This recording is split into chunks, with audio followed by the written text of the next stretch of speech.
Hello, I'm Penny. I'm a reenactor, and I'm going to talk to you today about what life was like in 1471, the year of the Battle of Tewkesbury. Now, I'm wearing 1471 clothes. Of course, they weren't made in 1471. I made them myself. I don't think any clothes exist from that time. It's, after all, 550 years ago. I'm wearing a kirtle, that's this dress on the top. It's made of linen, and I can get into it myself. I'm not a very high status person. I'm somebody who can dress herself. Very high status people, duchesses and princesses and things, had servants to help them get into their clothes. And you can see it's laced up down the front. And then there's a belt, and on the belt I've got various things that I need all day. There are no pockets in 1471, so I've got a purse, I've got a needle case, I've got a cross. Everybody in 1471 went to church. There's a place where you prayed, where you listened to the services, but also you caught up with all the news that was going on. And on the other side here, I've got an ampulla. That's something that has holy water in it. I got that when I went on a pilgrimage. It's not a weapon, it's my eating knife. Everybody carried their own things around for eating. It was called their neff. So it's an eating knife, not a weapon. Now, under my linen kirtle, I've got a shift. This is also made of linen, and this is the thing that I would have worn, and I've 2 or 3, and they'd be washed quite frequently. Much easier to wash this undergarment. It's also what I go to bed in. I don't have separate garments for going out, or for sleeping, or for visiting, or whatever. I certainly don't have any sports shirts or things like that. And then you'll see that my head is covered. As a married lady, of course my head would be covered. It was a bit disgraceful to get up with your hair showing. I've got my watch on, because I wouldn't have had a watch in 1471. Nobody really had watches or clocks. Tell the time by the sun, or by the bells from the abbey. The bells that mark the whole day in the periods of prayer. 7 of them, I believe. Right, better hide that away and talk to you about cooking and eating and what it was like. First of all, we come to this cooking pot. I bet you can guess why it's this shape. Very different to the sort of pots you've got at home. The pots that you have, or I have for ordinary cooking, sit on top of the flame or sit on top of the electric hob, and they're flat, and that's fine. But this, the flames of the fire, because everything was cooked over an open fire, would go up the side and can wrap round, and the contents inside can roll around inside and not get burnt. Because you can't control a fire as well as you can control the stoves that you've got at home. So I can hang it above the fire. I've got a tripod that it can rest on. It can also go above the fire. And then I have to tell you that metal was very expensive, so people didn't have very many metal cooking pots. And this is also a cooking pot. It's made of pottery, and it's glazed on the inside. And so you can cook with that on a fire over gentle heat. And so that, again, it's not made in 1471, it's a replica. It's been made in modern times. But it's exactly like the ones that you see in illustrations. As is this. It's called a panachon. And it's a small mixing bowl for mixing dough in to make bread.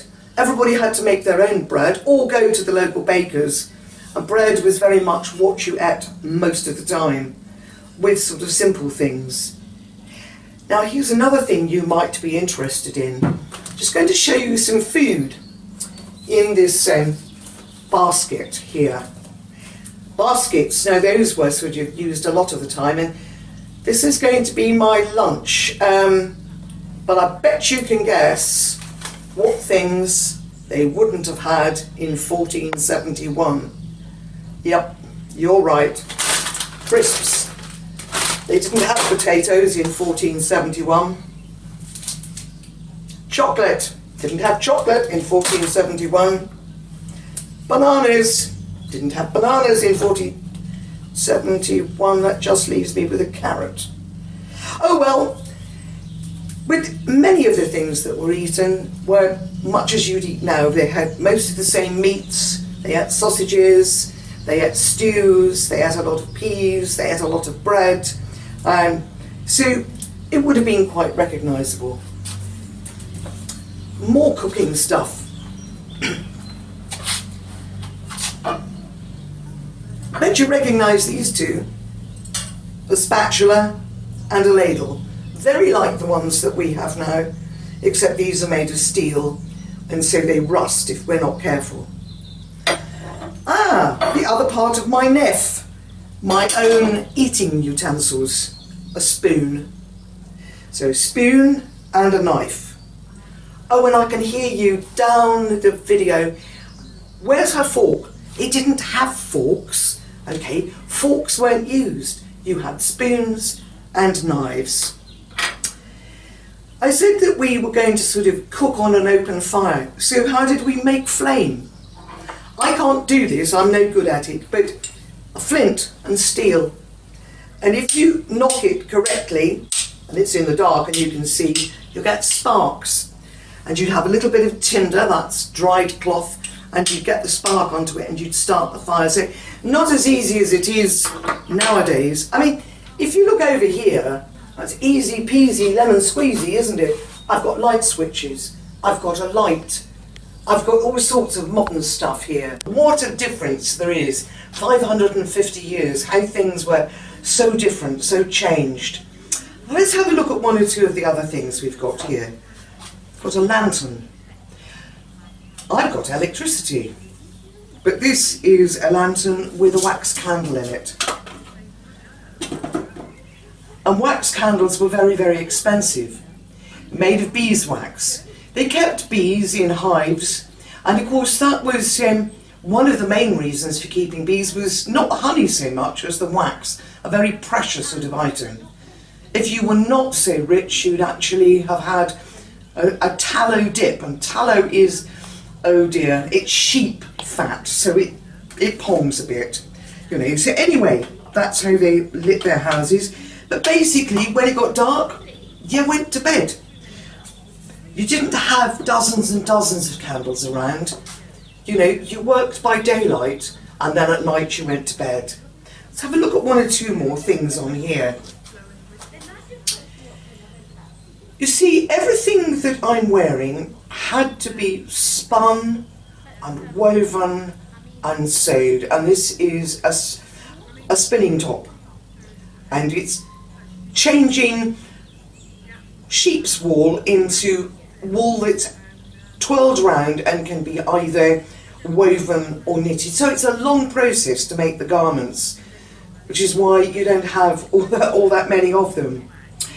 And as well as that, I've got two more little spoons. I've got a glass.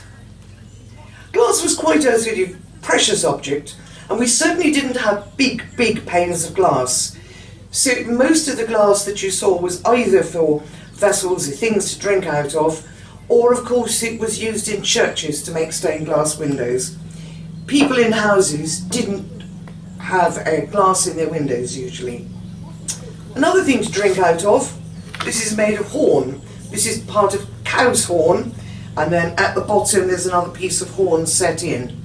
Okay, that's a drinking vessel. Wood, lots of wood, wooden bowl, used for all sorts of things, but also as an eating bowl. Pewter, you might want to look that up. Pewter was another metal that was used a lot in medieval times. Okay, so I've got pewter here, it's a drinking vessel, and here's a jug. And you might wonder what these things are doing on my table. Well, while I'm busy indoors, cooking, sewing, looking after the household, cleaning, those sorts of things, with the help of some servants, your parents probably don't have servants, but then your parents probably have washing machines and fridges and hoovers to help them. And that's the same really as having servants. But outside, people are working in the fields, they're working in the hedges, they're cutting down trees, they're chopping up firewood. Firewood is very, very essential, not just to keep warm, but also for all that cooking we're going to be doing. And this is a bill hook. This is not a medieval one, it's a Victorian one, and this is very, very sharp, and it's used for keeping your hedges under control and sort of chopping away. And if you want some sort of hedge trimmings to sort of use to make hurdles and that sort of thing to keep your animals in, you'd go out and you would use it. And it was winter work, hedging, a lot of work in the fields. And so if I needed to go out and pick some cabbages or pick some parsley or gather some apples at the right time of year, then these shoes I've got on are almost like slippers. And so they're going to get very wet if I go outside. So as a moderately high status person, what I've got is some pattens. They're overshoes, so I can put them on over these and go outside. Because of course there's no things like Wellington boots, don't have those sort of things around. So what I have to do is to cook, I have to sew, I have to keep the house, I have to help in the garden, I keep the chickens and help with the milking of the house cow, all that sort of thing.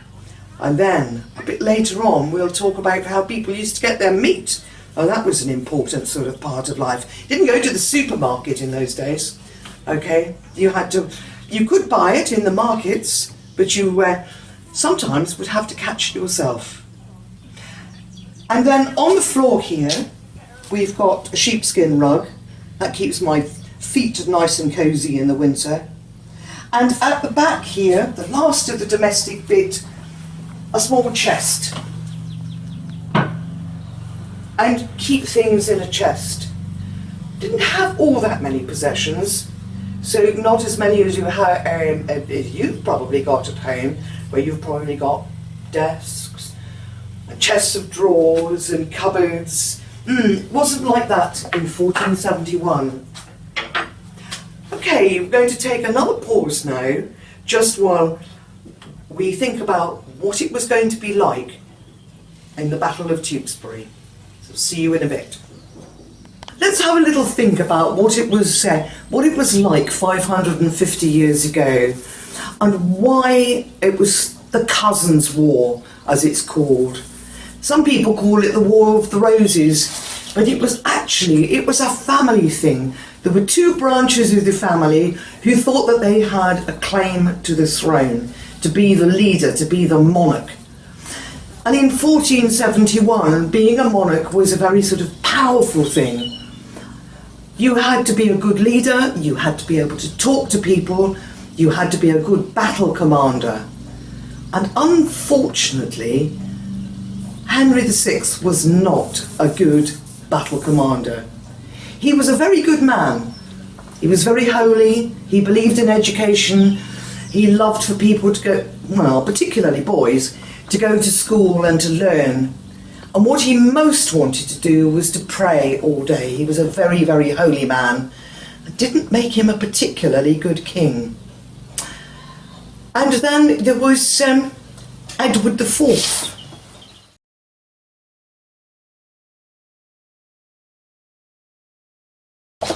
Now, Edward, he fought at the Battle of Tewkesbury. He'd fought in various other battles, and that's a picture of him.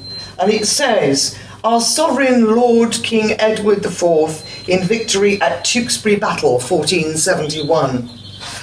And this is his battle banner. It's not his coat of arms, it's his badge, if you like, and it's called the Sun in Splendour. His brother also fought at the Battle of Tewkesbury, and that's Richard, Duke of Gloucester. And Richard later became Richard III, and that's his battle badge, his boar. And his other brother, you can't see the banner very well, called the Duke of Clarence, and he's got his bull there. So there were three brothers there. But why Tewkesbury? What is it about Tewkesbury that made them have a battle there? Well, for those of you who live in Tewkesbury, England, you'll know that Tewkesbury is on two rivers. So it was a great centre for trade, it was a great centre for people coming, and rivers very useful for being able to carry cargo. But it becomes a difficulty if you've got to cross the river. If you wanted to cross the river, there were no bridges. There was no bridge in Tewkesbury at that time. And so you would have to take a ferry, or you would have to go across a ford, which is a shallow piece of water. You can't do that with an army, I have to tell you. So what had been going on? What had led to this Battle of Tewkesbury? Well, I need to introduce you to some of the Lancastrians.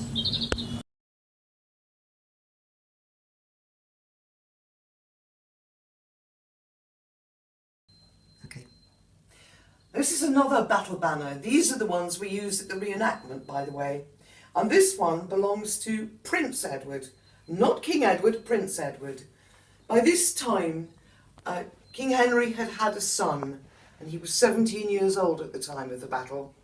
He'd been married to Margaret of Anjou for some years, and she was a Frenchwoman, and she was very proud that she'd got a son. And he was a very warlike young man. He talked, it says, of nothing but fighting and battle. And you have his swan here, okay? And his mother was also at the Battle of Tewkesbury, but not on the battlefield. And now we're going to have a look at Margaret's banner. And this is Margaret of Anjou's banner, or her badge, if you like. And you see, it's a bit of a French joke, because Margaret is the English name, and her name in French is Marguerite, which is the French for daisy. So she has a daisy. So there you go. And then I'm just going to pick up this banner here. And this is the Duke of Somerset's banner. It's portcullis and chains. And Somerset was her second in command. He was really the war leader, because although Margaret came to the battle, she wasn't on the battlefield.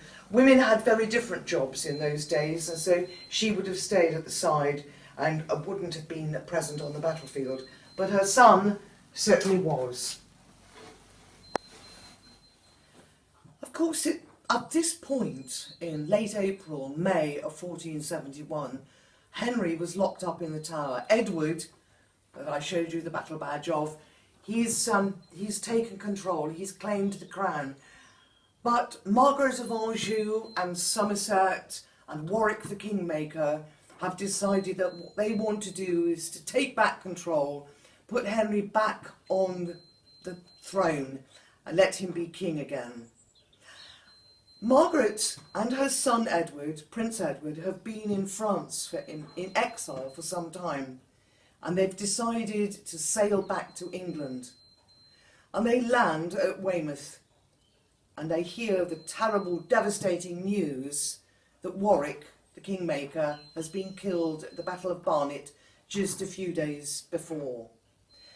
There must have been a lot of talk about, do we carry on with this campaign? I'm sure that Somerset was saying, yes, we go for it, we're still going to fight. Jasper Tudor, Earl of Pembroke, who lives in Wales, he's raising an army for you, ma'am. And let's go and meet him. Let's join up. Let's join forces. We have soldiers here. We have people who will join us. We can march and we can get to Wales. We can sort of get up further north of England and we can win. But it wasn't going to work out like that. It just wasn't. In a great hurry, the troops, the Lancastrian troops, started to march up country. And Edward heard about this, Edward IV heard about this, and he rushed down country to meet them. And for a long time, a few days, they were on the road not too close to each other. And Margaret was desperate to get across the river. And at that time, the only river across the River Severn, which is that big, big river that flows through Tewkesbury and down to Bristol, was at Gloucester. So she was marching towards the city of Gloucester and hoped to cross the river and hoped, I'm sure, to pick up some supplies for her troops and her horses. And it was all foiled because Edward sent a message to Beauchamp, the governor of Gloucester, and told him to shut the gates. You have to imagine that Gloucester was a lot smaller city than it is now, and it had a wall all round it with big gates, and so they could be shut. So the Lancastrian troops couldn't get into Gloucester and they couldn't cross the river. They didn't have time to fight the small number of troops that were in Gloucester. They had to march on with empty stomachs and really, really hungry and footsore. And they knew that Edward IV was close by. They knew he was following them, and they marched the 14 miles to Tewkesbury. They hoped to go through Tewkesbury and across the sort of floodplain there and up to Upton-on-Severn, which was the next river crossing, even more miles away. But as they got towards Tewkesbury, they realised that the very narrow causeways and muddy sort of fields would stop them because it would slow the army down, and they knew that Edward was close on their close by and would capture them. And so they had to stop, and they stopped in Tewkesbury in the evening and realised they were going to come to battle the next morning. One thing that we can bring to the people who died at Tewkesbury is our imaginations. We don't know much of the history of the battle, and this is a poem I wrote imagining an archer. He was marching with the Lancastrian troops, and he'd got to Deerhurst, to Odder's Chapel. For those of you who live in Tewkesbury, England, you might want to go there. It's a poem which got quite a lot of difficult words in it, but it features the arrow made of ash and goose feathers, and it talks about the archer taking the ash sapling from the hedge with Bill. It doesn't mean Bill the person, it's Bill Hook. Eve of battle, May the 3rd, 1471. Ora pro nobis, the priest intones. Pray for us. He stands before Odder's Chapel, a hurried service, as straggling footsore troops catch up on the woeful march, slip-sliding in the mud and tracks along the Severn. Since the gates of Gloucester clang shut against us, we, in thrall to our lords, have harried along the south bank. Wales is as far away as heaven, or even hell. We exist in this marching, starving purgatory. Ora pro nobis. Does God not understand English? Pray for us, knights, soldiers, bowmen. The clink of harness, murmur of prayers, a sudden hushed laugh. This is a solemn moment, so they say, at this hidden chapel, old beyond time. He lifts the host to heaven, sustenance for souls, no food for mortals here. Precious little to drink either, where heedless knights have forded streams, trod the shallows, churning clear water, with no regard for suffering men. We march, nameless, unregarded, pawns in the cousin's game. My eyes turn to the flowing river, silent, rippled, deadly, reflecting the evening sun, a glass showing through at drear day's dusk. Severn, you are flowing back to my homestead, Bristol, weary miles away. Each step takes me further from hearth and home, mothers, sisters, home. The hasty service ends. Renewed shouts and calls, the march must continue. I sit a moment longer, check the arrows in my basket. One broken. I snap the armour-piercing bodkin from the tip, cast the shaft into the flow. Sail, little arrow, take those goose quills to the cackling, hissing geese of home. I remember hooking that ash sapling from the hedge with Bill. I remember paring the bark with draw knife, sawing, rounding, notching. I remember my mother's work-worn fingers spinning linen thread to bind the flights. I remember Sundays at the butts, ribaldry, rivalry, and increasing narrow-eyed skill.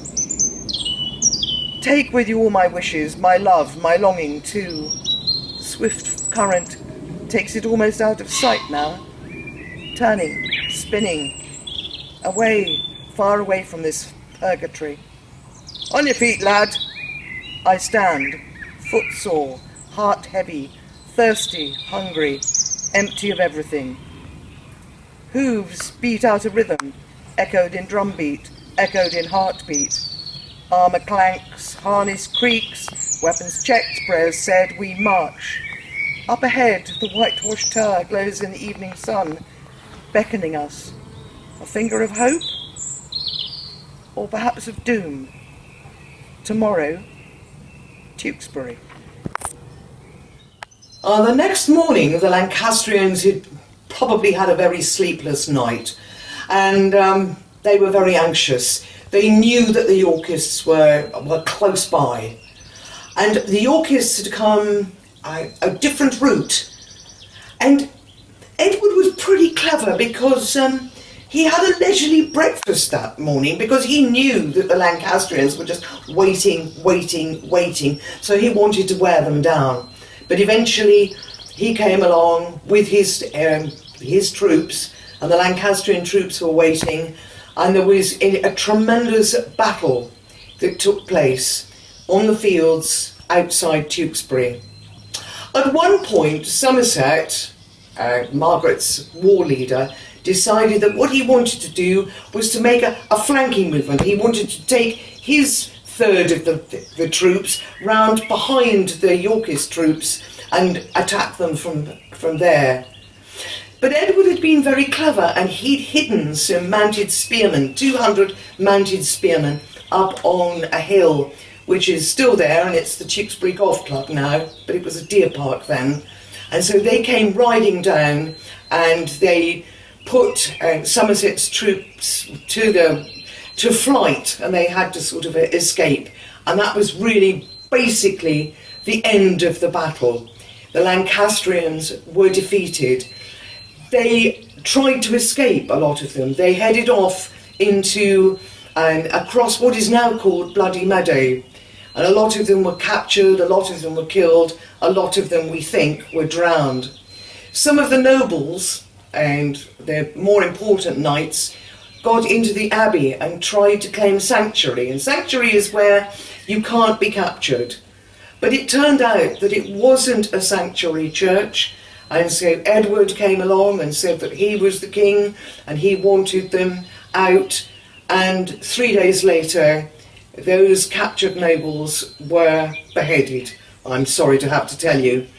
And that's something we also do at the reenactment, but we don't do real beheading, we have papier-mâché heads. And so that was the end of the Battle of Tewkesbury, really. Except to say that poor Prince Edward was killed. Nobody quite knows when or how in the battle. And his mother escaped just for a day or so, and then was captured by Edward, and eventually she was ransomed and sent back to France. And Henry in the Tower, well, according to Edward's historians, he died of a fit of melancholy, meaning sadness, but the chances are that he was murdered. And so there were no more Lancastrians. The Lancastrians had lost, and the Yorkists claimed the throne. Now let's talk about archery. This is a longbow, It's made of yew wood. I'm not going to span it, which means putting the string on it, mainly because I'm not quite strong enough. It's the wood was a special sort of wood that was very good for making long bows, because it had the heartwood and the sapwood, which bend at sort of different rates. So it's a really good wood for making bows. A lot of the yew wood came from the continent. It wasn't the yew that was grown in England. And you may have wondered what the bowstring was made of. Usually linen. So the same sort of stuff as my shift is made of, but spun together and very, very strong. And here I've got a typical sort of helmet that an archer would have worn. This is called a kettle helm. Okay, very heavy it is too. Every archer and man-at-arms, that's an ordinary soldier, had to provide their own helmet and had to provide their own padded jack. And I haven't got a padded jack, but that's a picture. It's like a big padded canvas jacket, which would have deflected quite a lot of blows and would have kept you fairly safe. And everybody had those. They were worn under armour too, so we'll see them. But yes, where did you keep your spare bowstring? Because if your bowstring breaks, you're in trouble. Well, you don't want your bowstring to get wet. So you keep it under your hat.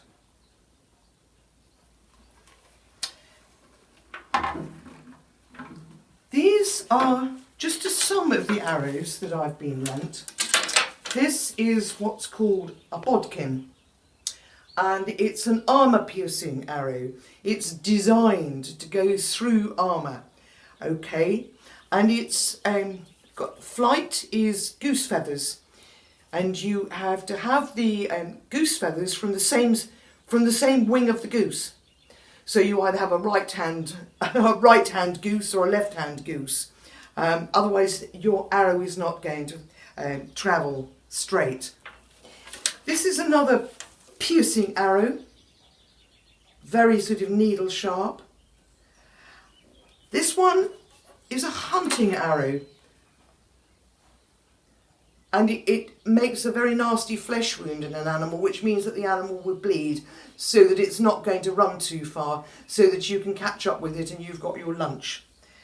And this one wouldn't have been used at Tewkesbury because it wasn't a siege. They weren't they weren't fighting against a castle or against dwellings at all. But this is a fire arrow, so you put a bit of burning stuff into here, set it off, and it goes towards the thatch of a building, sets it alight, and wow, that's pretty good. The other thing that the archer would have had was an axe.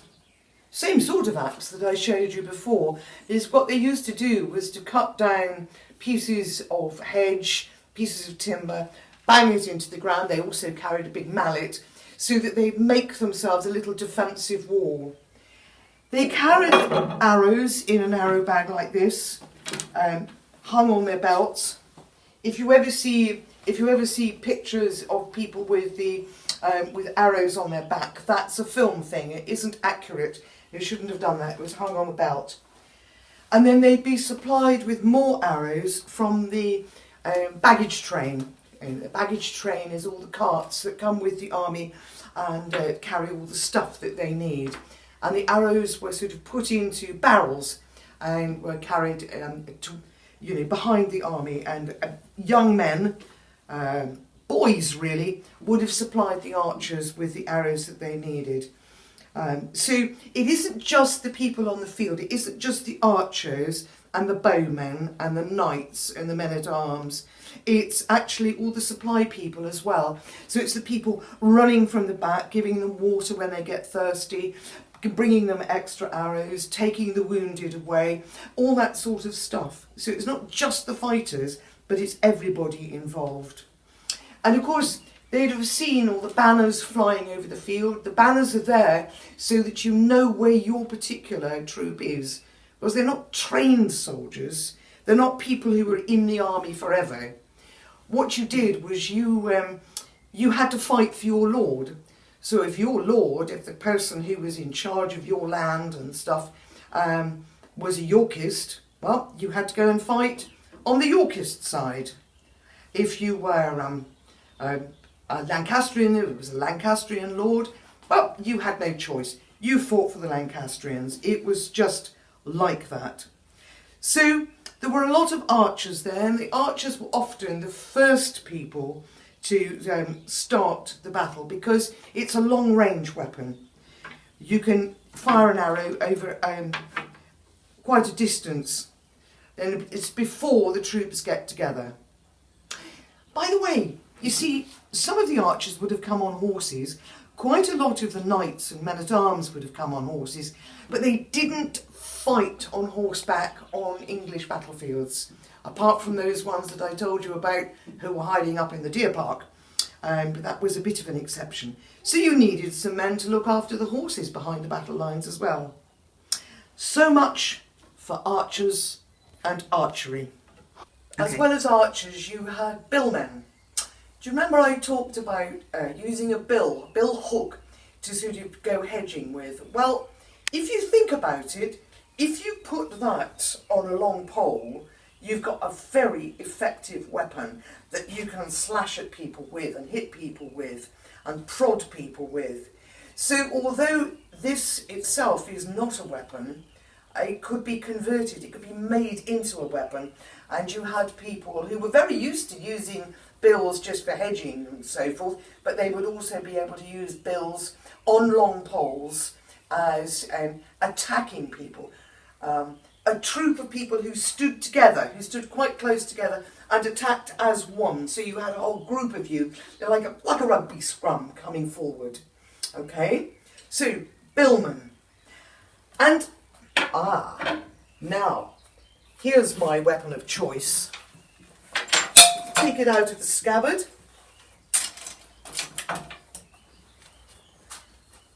Sword.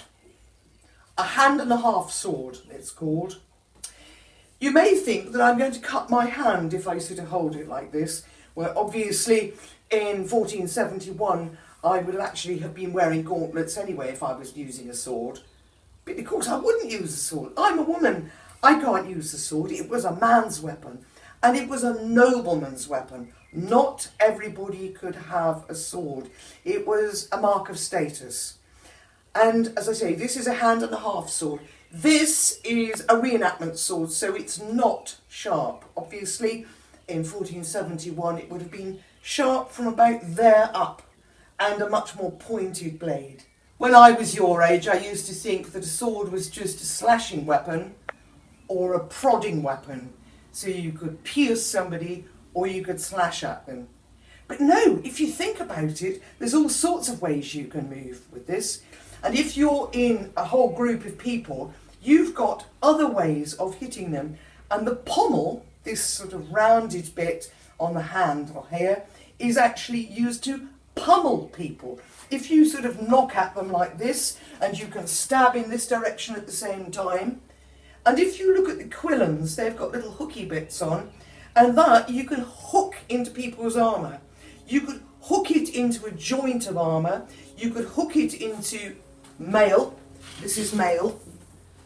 And maybe pull somebody over. So it's a multi-purpose weapon and a status weapon. But of course you have to practice with it long and hard.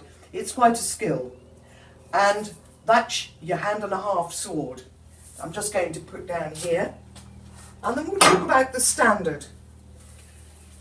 This is called a standard, and it's neck armour. If you think about the very vulnerable places that there are on the body, the neck is obviously one of them. You've got big arteries going through there, but you need something to be really flexible and movable so that you can still keep moving and, fight. And this is made of individual little rings riveted together. Again, it's a high status piece of kit because it's got brass rings at the top for decoration. Okay, and they also used mail like this. Some people call it chainmail, but that's not quite right. And they also used it in sort of a skirt. This is not it, but a skirt that went round here. If you think of all the vulnerable bits on a man's body, you can see why, you know, a male skirt might be very, very useful. Okay, it's very, very flexible. You can move in it. It's surprisingly heavy. So what else have we got here? Well, you may have thought that people had shields. By the time 1471 came on, people weren't using the big shields that we see in pictures, but they did have this little shield, and it's called a buckler because it buckles. And if we do it if I hold it up close to the camera, you can probably see on there that it's been dented and battered, and it's been in a lot of reenactments. That's the buckler. And the first bit of armour that I'm going to show you are the gauntlets. They do the same job that gauntlets do if you're riding a motorbike or whatever. Obviously you've got the glove inside, and these ones, they don't have separate fingers, and this is, again, it's like a sort of mini buckler, if you like, on top of the gauntlet here. Very high status, nicely pointed. Look at this, you know, really good and well jointed. The most vulnerable part of the hand is actually the thumb. And the person who actually lent me these to show you, I remember one year at Tewkesbury, he damaged both thumbs. And he found it very difficult to go to work after the Battle of Tewkesbury. Another weapon, polearm, okay? And this one has, well, you can see how many bits it's got that you can prod at people. You've got pointy bits, you've got an axe blade, you've got, the reenactors tend to call it a meat tenderizer, but it isn't, obviously. But if you bash somebody's armour, if you bash a joint on their armour, say the elbow or the knee, and bash the armour in so that the armour won't open and close properly, you have disabled your opponent. You may not have killed him, but you've stopped him fighting. You've also got a point at this end, so like the sword, you know, you've got a way of sort of fighting in two different directions. And this obviously can also pin somebody down, and that would have had a cutting edge if it was an actual real weapon. This being a reenactment weapon, it's blunt. So the polearm, it was a very bloodthirsty time, I have to say. It was not nice. And now we have some very, very, very, very high status stuff. If you were a knight, you would have ridden to battle, but you wouldn't have probably ridden on the battlefield. So you need spurs. These are spurs that go over your boots, and you can gee up your horse with these. They're not so sharp that you're going to hurt the horse. You're just sort of nudging him along and saying, there you are, you know, get on, move on. So again, a bit of a status symbol. But now, look at this helmet.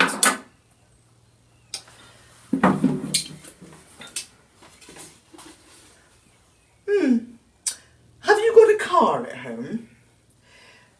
Most families do have a car, might not have, they might live somewhere where they don't need a car.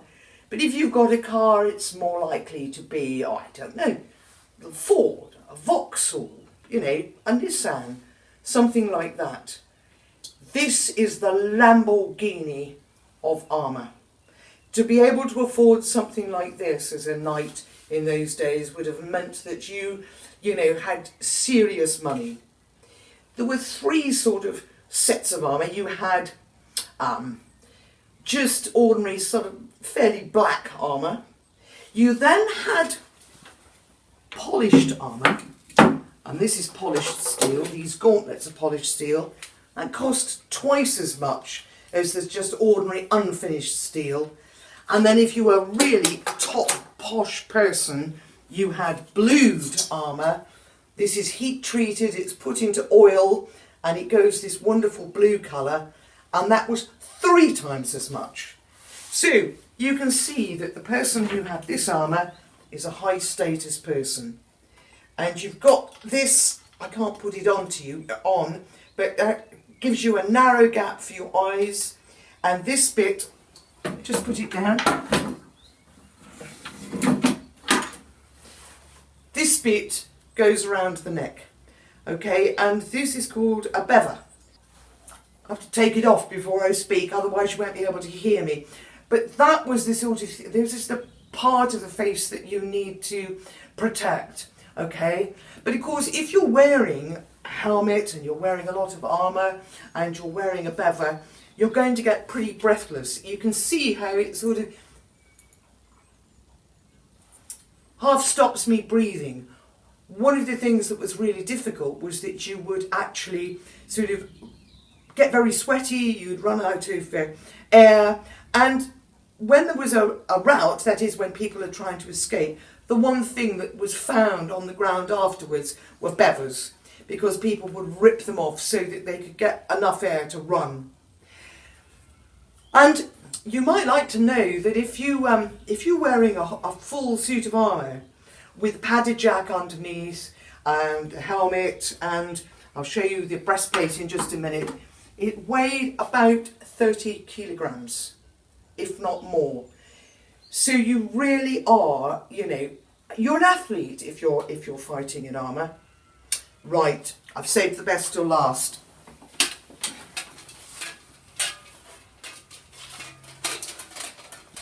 Breastplate. And again, very high status. Not only has it got this blue steel, it's got these fleur-de-lis on here, it's got a lance holder if you're going for a tourney, but it's got this sort of velvety stuff on here. Now, I haven't got the full suit of armour because, it's too much to carry. But it is very, very beautiful, okay?